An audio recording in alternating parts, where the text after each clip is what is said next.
தி legend new Saravana ஸ்டோர்ஸின் Deepavali offer பவுனுக்கு ரூபாய் 1200 தள்ளுபடி அக்டோபர் 26 வரை. உங்கள் பசியார எங்கள் ருசி பேசும்.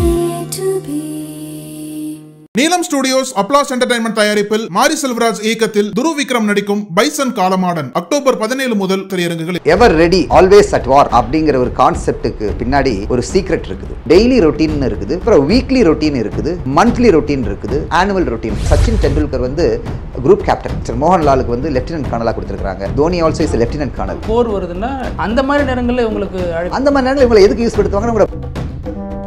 கிராஸ் பர்பஸா போலீஸும் ராணுவமும் என்னைக்குமே இருக்காது. இன்டர்னலி பார்த்துக்கும் போது ராணுவம் வெளியில பார்க்காம ராணுவ வீரர்கள் உள்ளுக்கு இருந்தா நம்மளும் போலீஸ் கீழே தான் இருக்காங்க. ஸ்டேட்டுக்குள்ள அவன் தான் ஜென்ரலி ராணுவ வீரர்கள் வந்து ஒரு ஸ்பெஷல் ட்ரீட்மெண்ட் எதிர்பார்ப்பாங்க. அது மாதிரி எதிர்பார்க்கறது தப்பு.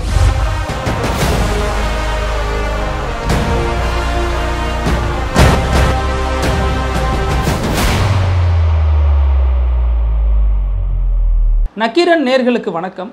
பட்டாளம் நிகழ்ச்சிக்கு வரவேற்கிறோம். ஒவ்வொரு வாரமும் பட்டாளம் நிகழ்ச்சியில் கர்னல் முருகானந்தம் சார் நம்மிடையே இராணுவத்தில் இருக்கக்கூடிய நடைமுறைகள் என்னென்ன, அதற்கும் மற்றதற்கும் உள்ள வேறுபாடு என்னென்னு நிறைய விஷயங்கள் பகிர்ந்துட்டு இருக்காங்க.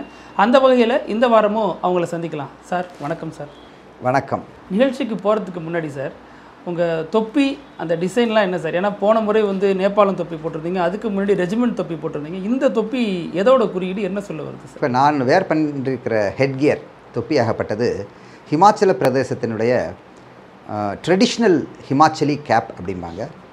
ஆண்கள் பெண்கள் இருபாலரும் இந்த கேப்பை யூஸ் படுத்துவாங்க. In fact one of my friend from Himachal Pradesh last week he presented to me. So அதை வந்து மறக்காமல் நான் அவனை ஹானர் பண்ணுறதுக்காக இந்த தொப்பியை வந்து நான் பப்ளிசைஸ் பண்ணுறேன். இன்ஃபேக்ட் இந்த தொப்பி வந்து குளிரான இடங்களுக்கு தன்னுடைய ஹீட் ரிட்டென்ஷன் ஆஃப் த ஹெட்டை வந்து ஹீட்டை ரிட்டைன் பண்ணும். அதே மாதிரி வெயிலான இடங்களில் வந்து சுல்லுன்னு இருக்கிற அந்த வெயில் படாமல் இருக்கிறதுக்கு தொப்பியினுடைய மேல் பாகம் வந்து லைட் கலர்டாக இருக்கும். அதனால் வெயிலும் தெரியாது, குளிரும் தெரியாது. இது வந்து ஜென்ரலி ஹிமாச்சலில் இருக்கிற ஆண் பெண் பாலர் இருவரும் அதை போடுவாங்க. சூப்பர் சார், நல்ல ஒரு தகவல் தான் சார். இப்போ பொதுவாக இராணுவம் அப்படின்னு வந்துட்டுனாலே என்ன ஒரு கேள்வி வரும்னா, எப்போவுமே எப்படி இவங்க ஆக்டிவாகவே இருக்காங்க, இவங்களுக்குன்னு சில ஓய்வு நேரம் கிடையாது, என்ன தான் ஷிஃப்ட் பேஸ்டில் ஒர்க் பண்ணாலும் ஏதோ ஒரு இடத்துல இராணுவம் அசரதானே செய்யும் அப்படின்னு ஒரு கேள்வி வரும். இதை எப்படி இராணுவம் வந்து கையாளுது சார்? இந்த எவர் ரெடி ஆல்வேஸ் அட் வார் அப்படிங்கிற ஒரு கான்செப்டுக்கு பின்னாடி ஒரு சீக்ரெட் இருக்குது, ஒரு பெரிய சீக்ரெட் இருக்குது. அந்த சீக்ரெட் என்னென்னா, அது யூனிட் ரொட்டீன் அப்படின்னு சொல்கிறது. நான் ஆல்ரெடி சொல்லியிருக்கிறேன், the more you train in peace, the less you suffer in war, or in other words, the more you sweat in peace. அதாவது சாதாரண நேரங்களில் மிக மிக அதிகமாக தன்னுடைய வியர்வை சிந்தி உழைத்து ட்ரெயின் ஆகிட்டோம்னா, the less you bleed in war. War டயத்தில், அதாவது போர் காலங்களில் நம்ம வந்து கம்மியான அளவு நம்ம இரத்த சேதம் ஏற்படும், நம்ம உயிர் சேதம் ஏற்படுங்கிறது இராணுவத்தினுடைய கோட்பாடுன்னு சொல்லியிருக்கிறேன். அதனுடைய ஃபர்தரன்ஸ் ஆஃப் தட், அந்த கோட்பாடுக்கு தகுந்த மாதிரி இராணுவத்தில் வந்து பிரிட்டிஷ் டயத்திலிருந்தே ஒரு யூனிட் ரொட்டீன் அப்படின்னு ஒன்று. யூனிட் ரொட்டீன்னா நம்ம என்ன செய்யணும், எப்போ செய்யணும், எப்படி செய்யணுங்கிறத வந்து ஒரு வரையறுக்கப்பட்ட ஒரு ஷெடியூல். அதான் இது வந்து டெய்லி ரொட்டீன்னு இருக்குது, அதுக்கப்புறம் வீக்லி ரொட்டீன் இருக்குது, மந்த்லி ரொட்டீன் இருக்குது, ஆனுவல் ரொட்டீன் இருக்குது. இது 4 விதமான ரொட்டீன் இருக்குது. ஃபஸ்ட்டு நம்ம வந்து டெய்லி ரொட்டீனை பற்றி பார்ப்போம். டெய்லி ரொட்டீன்னா ஃபஸ்ட் அண்ட் ஃபார்மோஸ்ட் அனைத்து இராணுவ மக்களும் ரெவெல்லி அப்படிங்கக்கூடிய ஒரு விழிப்பு, காலை விழிப்பு, அது வந்து என்றைக்குமே சூரிய உதயத்திற்கு 1 மணி நேரத்துக்கு முன்னாடி இருக்கும். 6 மணிக்கு சூரிய உதயம்னா 5 மணிக்கு ரெவெல்லி, 5-5:15 அந்த ரேஞ்சில் இருக்கும். ரெவெல்லி டயத்துலையும் அவங்க என்ன செய்வாங்க, சுச்சுவேஷன் பர்மிட்டிங் என்ன செய்வாங்க, ரெவெல்லி டயத்தில் சில பாடல்களை பாடி, பேண்டில் சில பாடல்களையும் சில டியூன்ஸை பாடி எழுப்புவாங்க. அது என்ன மாதிரி பாடல் சார்? சினிமா பாடலா அல்லது இராணுவத்துக்கு ஏற்ற மாதிரி? அது வந்து மார்ஷல் மியூசிக்னு சொல்கிறது. நம்ம இதை பற்றி நான் திருப்பி ஒரு தடவை நெக்ஸ்ட் எபிசோடில் வந்து band, military band and it's சிக்னிஃபிகன்ஸுங்கிறத வந்து நான் உங்களுக்கு சொல்கிறேன். பட் இப்போதைக்கு என்னென்னா, இந்த ரெவெல்லி டயத்துலேருந்தே பேண்டினுடைய அசோசியேஷன் ஆரம்பிச்சிடும். அது சில மியூசிக் போடுவாங்க, அதாவது சூதிங்காக இருக்கிற மாதிரி, எரிச்சலோடு எழுப்பி விடாமல் ஒரு தாய் கோதி விட்டு தம்பி எதிர்ப்பா அந்த மாதிரி. ஸோ ரெவெல்லி, இந்த ரெவெல்லிக்கு அப்புறம் அந்த மிலிட்ரி பீப்புள் என்ன செய்வாங்க, அவங்களுக்கு அந்த டேக்கு தேவையான விஷயங்கள்லாம் ரெடி பண்ணி தன்னை தானே தயார் பண்ணிக்கிட்டு ஃபிசிக்கல் ட்ரைனிங்னு ஒன்று இருக்குது. அதாவது உடலில் வந்து நல்ல வலுவாக கட்டமைக்கிறதுக்கு சில ட்ரைனிங், அந்த ட்ரைனிங் பீட்டிங்னு சொல்கிறது. பிடி ஃபிசிக்கல் ட்ரைனிங் கிட்டத்தட்ட குறைஞ்சது 40 நிமிடங்கள் அவங்க வந்து 40-45 நிமிடம் அவங்க செய்வாங்க. அனைத்து இராணுவ வீரர்களும் சரி, அதிகாரிகளும் சரி, சீனியர் ஆஃபீஸர்ஸும் சரி ஃபிசிக்கல் ட்ரைனிங் பண்ணி தான் ஆகணும். இது daily activity. Sunday to Sunday மட்டும் விட்டுட்டு மண்டேலேருந்து சாட்டர்டே வரலும் ஃபிசிக்கல் ட்ரைனிங் கட்டாயம் இருக்கும். இது வந்து first event of the unit routine. Physical training முடிஞ்சதுக்கப்புறம் அவங்க வந்து எங்கே வருவாங்க, நேராக இப்போல்லாம் வார்ம்டப் ஆகிடுச்சா உடம்பு, நேராக அவங்களோட எக்யூப்மெண்ட் இருக்க இடத்துக்கு போவாங்க. சில யூனிட்ஸ் வந்து எக்யூப்மெண்ட் ஹெவியாக இருக்கும். இப்போ எடுத்துக்காட்டால் நான் இருந்த ராக்கெட் ரெஜிமெண்ட்ங்கிற வந்து ராக்கெட்டுகள் ஏவுற ரெஜிமெண்ட், அதாவது யூனிட்டோ, அல்லது பீரங்கி படைகள் இருக்கிற, அதாவது ஆர்ட்லரி யூனிட்டு, கவச வண்டிகள், அதாவது armoured regiments, that is T-72, T-90 இந்த மாதிரி டேங்க்ஸ் இருக்கிற ரெஜிமெண்ட்ஸ்லாம் எக்யூப்மெண்ட்ஸ் நிறையா இருக்கும். ஸோ எக்யூப்மெண்ட்ஸை நம்ம வந்து பாதுகாக்கிறதுக்கும் ரொட்டீன் மெயின்டைன் பண்ணுறதுக்கும் ரெகுலராக அதை கவனிச்சுக்கிறதுக்கும் நம்ம என்ன செய்வோம், நாங்கள் மெயின்டெனன்ஸ் பரேட்னு போவோம். அது கிட்டத்தட்ட 1 மணி நேரம் நடக்கும். ஸோ ஃபஸ்ட்டு வந்து எந்திரிக்கிறான் 5 மணிக்கு, 6 மணிலேருந்து 7 மணி வரலும் பிடி பண்ணுறான், 7 மணிலேருந்து 8 மணி வரலும் என்ன செய்கிறான், அந்த எக்யூப்மெண்ட் தன்னுடைய மெயின்டெனன்ஸை பார்க்குறான். அந்த எக்யூப்மெண்ட்டை மெயின்டெனன்ஸ் என்னென்னா, அந்த மெயின்டெனன்ஸ் வந்து டெய்லி மெயின்டெனன்ஸ் பரேட்னு சொல்கிறது. டெய்லி செய்ய வேண்டிய மெயின்டெனன்ஸ் செய்வான். டெய்லி செய்ய வேண்டிய மெயின்டெனன்ஸ் என்னென்னா, அதனுடைய பெட்ரோலை செக் பண்ணுறது, அதனுடைய ஆயில்ஸை செக் பண்ணுறது, அதனுடைய பேட்டரியை செக் பண்ணுறது, அதனுடைய சிஸ்டம்ஸ்லாம் வேலை செய்தாங்கிறத செக் பண்ணி எல்லாம் கரெக்ட் பண்ணி சுத்தங்கத்தான் பண்ணிவிட்டு அதுக்கப்புறம் தென் ஹீ கம்ஸ் ஃபார் பிரேக்ஃபாஸ்ட்டுக்கு அப்புறம் அவனுடைய ட்ரைனிங் நடக்கும். 8:30 ஒரு 12:30 வரலும் ட்ரைனிங் நடக்கும். அதில் வந்து வேரியஸ் ஷெடியூல்ஸ் நான் அன்றைக்கே சொன்னேன். ரெஃப்ரெஷர் கேடர் நடக்கும், பொட்டன்ஷியல் என்சிஓ அதாவது ப்ரொமோஷன் கேடர்ஸ் நடக்கும், இல்லைன்னா ட்ரேட் டெக்னிக்கல் ட்ரைனிங் கேடர், இந்த மாதிரி பல ஆக்டிவிட்டீஸ் நடக்கும். இது வந்து மெயின் ஆக்டிவிட்டி. அதிகாரிகள் என்ன செய்வாங்க, அந்த நேரத்தில் ஆஃபீஸில் உட்காருவாங்க. ஆஃபீஸில் உட்காந்து அட்மினிஸ்ட்ரேட்டிவ் ஆக்டிவிட்டீஸ் பார்ப்பாங்க. சில நேரத்தில் என்ன செய்வாங்க, அதனுடைய ஆப்ரேஷனல் ஆக்டிவிட்டியை பார்ப்பாங்க. இந்த மாதிரி நான் இதை பற்றி நெக்ஸ்ட்டு வீக்லி ரொட்டீன் வரும்போது சொல்கிறேன் இது எப்படின்ட்டு. ஸோ இது இப்படி 12:30 முடிஞ்சதுக்கப்புறம் ஏர்லி லஞ்ச். ஜென்ரலி இராணுவ வீரர்கள் வந்து 1 மணிக்கெல்லாம் லஞ்ச் சாப்பிட்ருவாங்கப்பா வீரர்கள். அண்ட் அதிகாரிகள் கிட்டத்தட்ட 1:30லேருந்து 2க்கு சாப்பிட்ருவாங்க. சாப்பிட்டுட்டு கொஞ்சம் உண்டவனுக்கும் களைப்பு வரும். அதாவது அது ஒரு எந்த இதாக இருந்தாலும் ஒரு 15-20 மினிட்ஸ் 30 மினிட்ஸ் ரெஸ்ட் எடுத்து ப்ரைவேட் டைம் டெலிஃபோன் பண்ணுறது, லெட்டர் எழுதுறது, போகிறதுலாம் பண்ணிட்டு திருப்பி வந்து அவங்க 3:30-4 o'clock போல் கேம்ஸுக்கு போவாங்க. Every day the military soldier will keep playing games எதுக்குன்னா, பிடி வந்து குழுவாக இல்லாமல், அஃப்கோர்ஸ் பிடி குழுவாக தான் செய்வாங்க, பட் இருந்தாலும் இன்ட்ராக்டிவாக இருக்காது. ஒருத்தர் சொல்லுவார், அதை செய்வோம், அந்த மாதிரி எக்ஸசைஸ், யோகா அந்த மாதிரி. ஆனால் கேம்ஸ் அப்படி இல்லை. ஹேண்ட்பால், வாலிபால், ஃபுட்பால் இந்த மாதிரி விஷயங்களை வந்து அங்கே விளையாடுவாங்க. ட்ரூப் கேம்ஸுங்கிறது 4: football, hockey, volleyball and basketball. இது 4 ட்ரூப் கேம்ஸ்.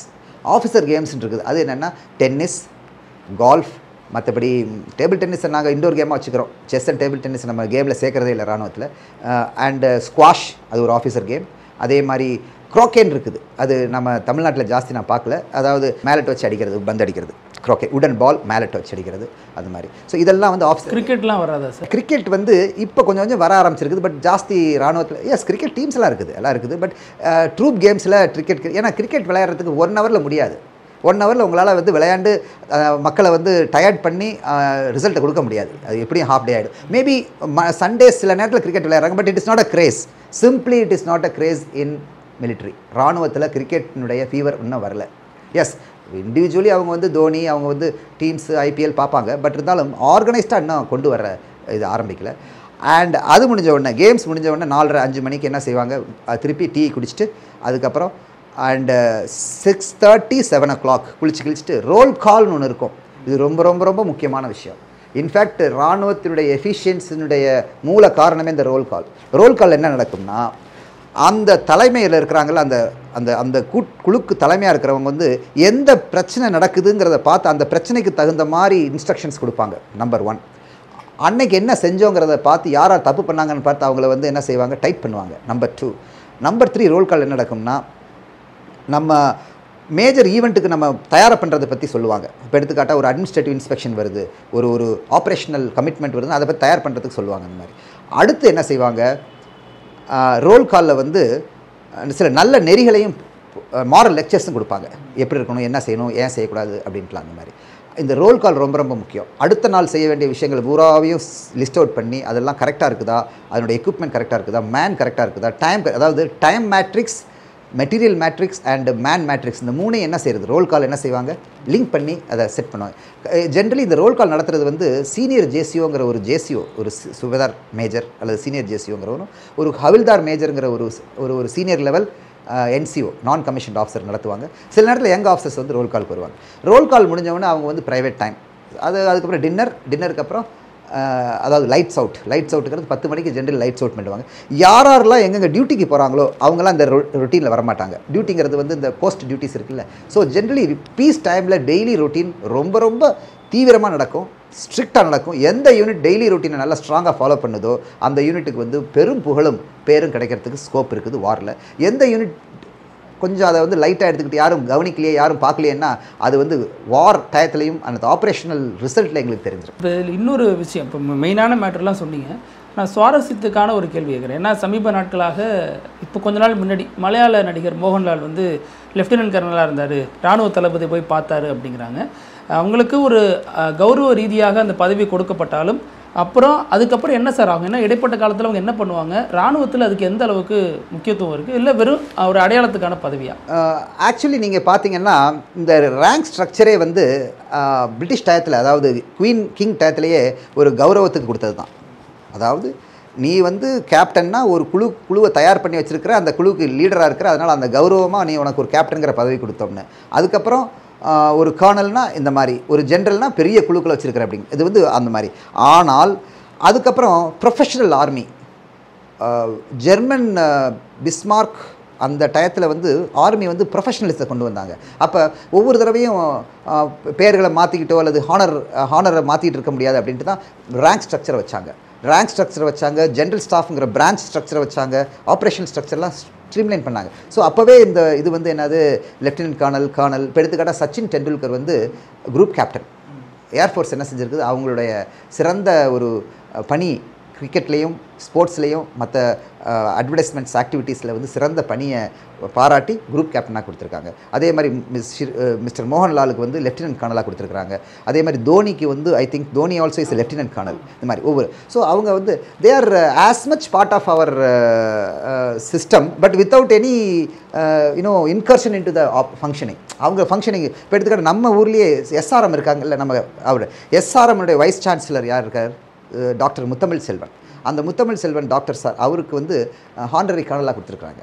ஸோ அப்போ வந்து என்ன செய்வோம், இப்போ ஃபார் எக்ஸாம்பிள் ஒரு நாங்கள் மீட்டிங் பண்ணோம்னா அவரையும் கூப்பிடுவோம். அவர் ஏன்னா அவர் ஒரு சொசைட்டியில் ஒரு எமினன்ட் பர்சனாலிட்டி, அவங்களோட எங்களோட இன்ட்ராக்ட் ஆகும்போது என்ன ஆகும், ஒரு சிறப்பான ஒரு நிகழ்வு நடக்கும் அப்படிங்கிற ஒரு இதுதான். ஸோ அதனால் but they will not be called for routine activity, they will not be called in decision மேக்கிங்லாம் எடுத்து இது பண்ண மாட்டாங்க. ஒரு நெருக்கடி நேரம் வருது, போர் வருதுன்னா நான் இப்போ நாட்டில் இருக்கிற இளைஞர்களுக்கே அழைப்பு கொடுக்கப்படும் அப்படிங்கிறதெல்லாம் பல நாட்டில் பார்த்துருக்கோம். அந்த மாதிரி நேரங்களில் இவங்களுக்கு அந்த மாதிரி நேரங்களில் இவங்களை எதுக்கு யூஸ் படுத்துவாங்க, உங்களோட பாப்புலாரிட்டி யூஸ் படுத்தி பாசிட்டிவ் மெசேஜ் கொடுக்கறதுக்கு யூஸ் படுத்துவாங்க.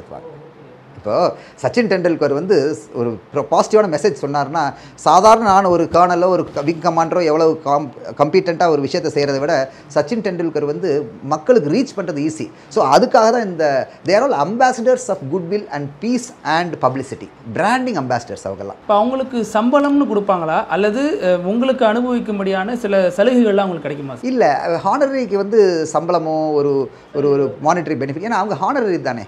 இப்போ ஹானரரிங்கிறது வந்து மேபி அவங்க இப்போ சப்போஸ் ஒரு விஷயத்தை கொண்டு போனோம்னா அவங்களுடைய அந்த விஷயங்களுக்குள்ள செலவுகளை வந்து கவர்மெண்ட்டோ ராணுவம் எடுத்துக்கும். பட் ஆனால் ரொட்டீனாக சம்பளம் பென்ஷன் இதெல்லாம் கிடையாது. அந்த அவங்களுக்கு தேவை, அவங்களாம் பெரிய ஆளுங்க. அவங்களுக்கு வந்து என்ன, நம்ம கொடுக்குற சம்பளத்தை வச்சா கவர்மெண்ட்டை வச்சா நம்புறாங்க. They are very eminent personality. இப்போ ஒரு இடத்துல லெஃப்டினன்ட் கர்னலாக ராணுவத்தில் வராங்கன்னா பல படிநிலைகளை கடந்து வருவாங்க.